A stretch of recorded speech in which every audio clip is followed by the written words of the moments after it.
ایک عادل اور نیک بادشاہ اپنی رعایا کے حالات معلوم کرنے کے لیے رات کو بھیس بدل کر گھوما کرتا تھا۔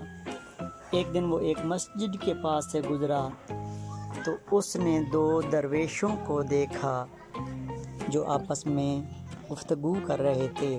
بادشاہ ان کے حالات سے واقفیت حاصل کرنے کے لیے وہاں رک گیا۔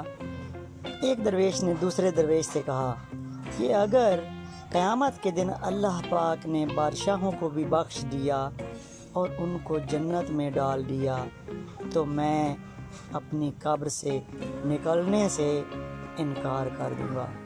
یہ کیسا انصاف ہوا کہ دنیا میں بھی وہ عیش کریں اور آخرت کی زندگی میں بھی وہ جنت کے حقدار بن جائیں۔ اگر ہمارے ملک کا بادشاہ جنت کی دیوار کے پاس بھی آیا تو میں اسے جنت کے قریب نہیں آنے دوں گا۔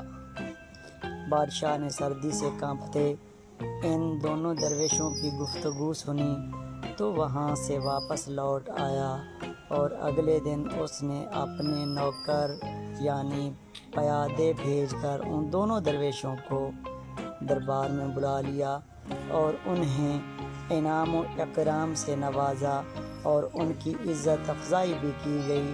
تو درویش ایسے حسن سلوک پر حیران تھے، ان سے رہا نہ گیا اور انہوں نے بادشاہ سے اس حسن سلوک کے بارے میں رازداری سے دریافت کیا کہ حضور ان کے ساتھ اس عزت افزائی سے پیش آنے اور انہیں انعام و اکرام سے نوازنے کی خاص وجہ کیا ہے؟